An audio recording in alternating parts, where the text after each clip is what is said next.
So guys, I'm here with YACINE, top 16 of Ycs Rio de Janeiro. What's up, man? Yeah, that's good, man. How are you doing? I'm good. What about you? I'm extremely good, man. This is crazy. This has already been the best experience of my life, and on top of that, I thought the YCS, I couldn't be any happier. I mean, I could have won, but it is what it is. My opponent played very well, and I'm really happy for him. Nice. Congratulations, man. Thank you so much, man. 16 is huge, man. Top 16 is pretty good. I'm really happy, and my deck really performed. So what are you playing today? I played P.U.N.K Tearlaments. Yeah, it's the deck that I have the most experience with, so since I'm good with it, I told myself, you know what, why not play the deck? And like I said, it worked wonders. Nice. By the way, what do you think is the best deck of the meta today? So in retrospect, I think Danger Tearlaments might be the best deck because it has answers to everything and it draws into your board breakers, which is incredible. It's the deck that abuses board breakers the most because of how much you draw, and people aren't really trying to negate dangers. So you always draw into like a card that can't be negated, and because of that, you break boards like there's no tomorrow. So Danger Tearlaments, incredible deck. Nice, nice. So let's see, is this deck? First of all, yeah. Do you have shout out, man? Shout outs to all my friends from Montreal, just Canada in general, the US as well, my European friends. I actually met a lot of friends in this event, including you. Shout outs to everyone, honestly, who just made this event, you know, the freaking amazing experience that it is. And yeah, that's pretty much it. Nice, nice. So let's start the deck profile. Yeah, for sure, man. So for the P.U.N.K monsters, I actually went and played 5 of them. So what is standard usually is double Xiamen with Foxy Tune and Deer Note. However, I wanted to play Ogre Dance as well because sometimes you have a Xiamen with another P.U.N.K monster. So what you can do is actually get the Ogre Dance and get the other one, and then that allows you to summon the Deer Note instead of relying on Foxy Tune to summon it. And since you have a Dark attribute, you can summon back the Chaos Ruler from your graveyard a little easier. So this is Dark, this is Light. So if you have access to both, you can make Chaos Ruler super easy. And this is also a starter, gets you to your Xiamen. So you basically have 3 Xiamens, and it was incredible for me. I'm really glad I played this ratio. But P.U.N.K is so good, right? Yeah, man, it is, it is. Now, one card that for some reason I was never drawing this at all this weekend is King of the Swamp. Now, this card's really good. It really is good, but you can play without it. It's not like a super staple-y card that if you don't run in your deck's not gonna work. So yeah, King of the Swamp, fantastic card, but in hindsight, maybe I would replace it with something else. I'm just not sure yet because Polymerization to summon Guardian Chimera destroys boards like crazy because you can also chain block, and because of the fact that Polymerization is in the grave, they cannot target your Guardian Chimera. So Imperm, Veiler, all of that does absolutely nothing. Guardian Chimera is incredible. So yeah. And then for the miscellaneous cards, this is actually really interesting. So Shadow Beast, I know this is going to sound funny, but I only really used it for the draw 1. I never summoned Winda. The reason for that is because it makes me play into Super Poly, and it doesn't fix the issue of playing around Dark Ruler no more. So Shadow Winda, even though it's a really good card on paper, it simply never hurts my opponent because they always have the freaking out. So because of that, I think Shadow Beast might actually have to go. Fairy Tail Snow, completely overpowered. I'm really glad I played it. And this Strudo is incredible, man. This card is insane because I play... You're going to see my extra deck, but I can make F.A. Dawn Dragster, which is an extra spell and trap negate. So if my opponent has like a double Mystic Mine and I only have Baron, I lose. But if I have Baron and F.A. Dawn Dragster, I win. So that's actually really cool. And I can technically make Shooting Riser Dragon, adjust the level, and then make Chaos Ruler. So even if I don't have the P.U.N.K cards, sometimes just by milling cards, I can get the tuners, make the Synchro monsters, and get my engine started from there.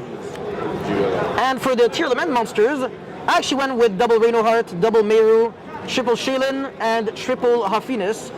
So these ones, you absolutely have to play a 3. Now, Meru, I'm pretty back and forth. I mean, it's not really, this one's really just a 2 of. Sometimes it's good to have a 3 of because you can mill it with Haffinis when you're going second, like as a hand trap, and then you can make it Kalos, and then send the other Tearlament, and then make Dragos Tapelia. So that's the benefit of playing multiple Merus. Reinoheart is like the best card to top deck when you're like in simplified game state. This card's incredible. However, because I'm playing the normal summons of P.U.N.K, which are Xiamen and Ogre Dance, if I play too many normal summons, I'm just going to start bricking. And that's the reason why I'm only going with 2 and 2. However, 3 and 3 could technically work. I just haven't really tested that. and I'm already playing 42 cards, so I don't really want to try like playing 44. I'm not sure I'm not really sure if it's gonna work. Nice. And finally, I did not play any board breakers whatsoever, either in my main deck here or in my side deck. No Dark Ruler, no Mystic Mine.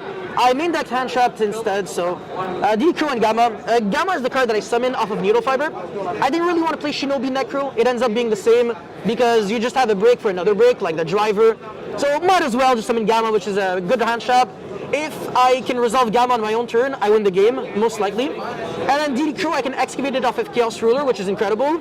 And again, both of these are light and dark, so you can banish them for Chaos Ruler, and that's how you can make Baron and get your negates on your opponent's turn. And also, Baron is actually a very interesting card because you can destroy your own Tearlaments and trigger their graveyard effects. So even when you're not even trying to negate your opponent's cards, it's still a really good, like, consistency card in a way.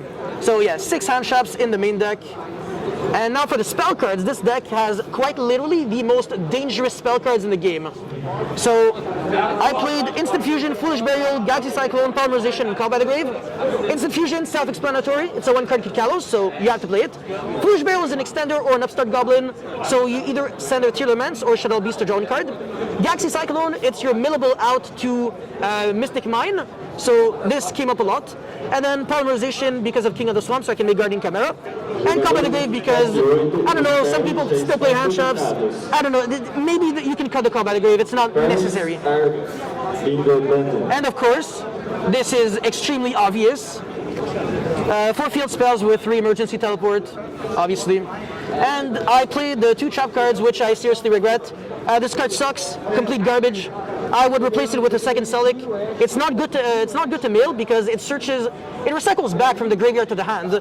You'd rather search from the deck to the hand. And if you get hit by Dark Ruler and you have Kaleido Heart on the field, Meta Noise doesn't do much. Whereas Sulik is actually insane because you send your Kaleido Heart, you revive it back, you make your opponent lose a card because you shuffled back with Kaleido Heart, and then you can send another Tearlaments anyways. So even the benefit of sending a monster from the deck to the grave with Meta Noise doesn't really come up because the Sulik would trigger the Kaleido Heart anyways. So this card is not good at all. I seriously regret playing this, and unfortunately it made me lose a few games. So yeah. For the side deck, no, extra deck. So I played double Kit Kalos with Kaleido Heart. Some people are on only 1. I think it's a little suicidal because if you get banished, you have no grind game.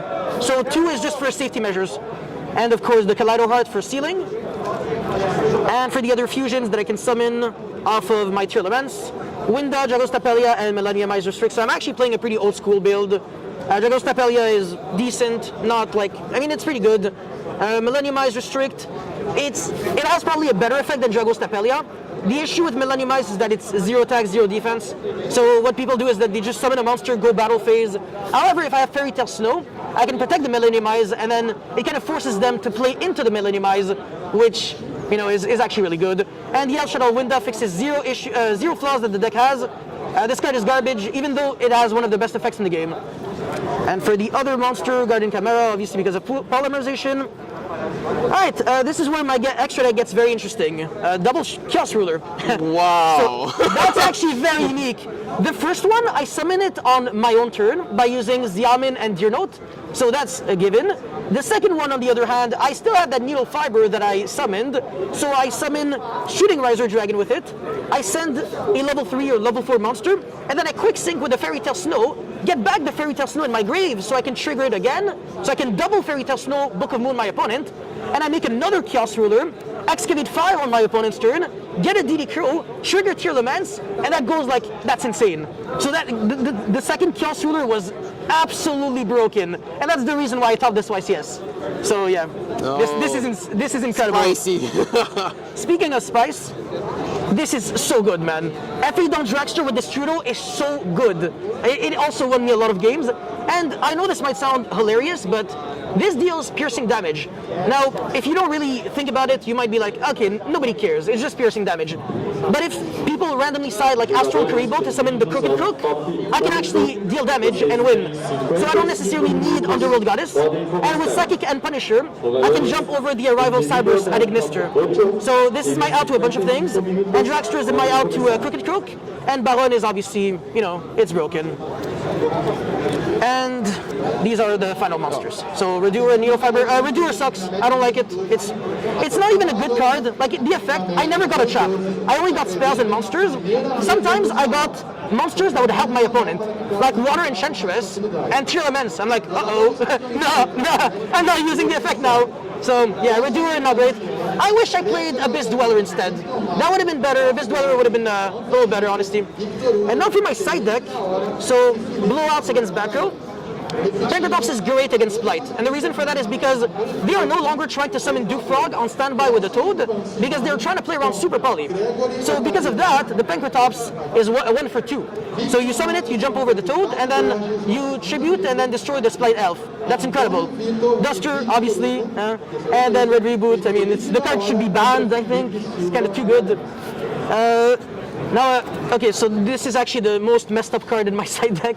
I didn't want to play Dark Ruler, not because I'm a nice guy and I'm just trying to be charitable, but because I'm scared of people going anti-spell, and then I draw Dark Ruler and I'm like, okay, I lose the game. Or a punch of the Red Lotus.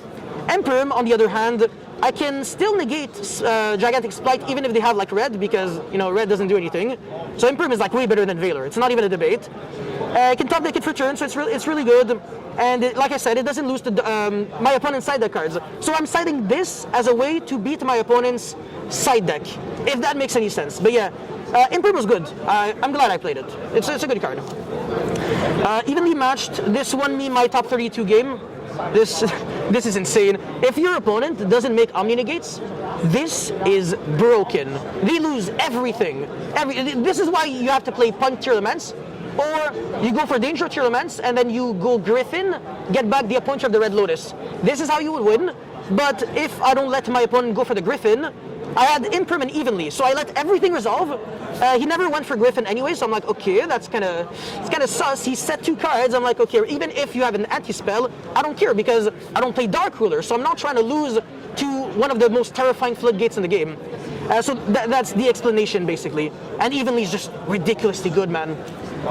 And for my going first cards, 3 a Pointer, 3 anti-spell. I never ever drew a Pointer one single time, so I can't tell you if it's good.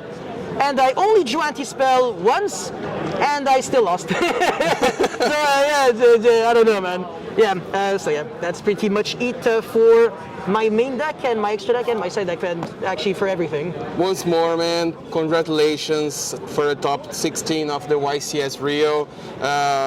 What do you think about Brazil? Brazil, man, it's the freaking best country I've ever visited. This is crazy.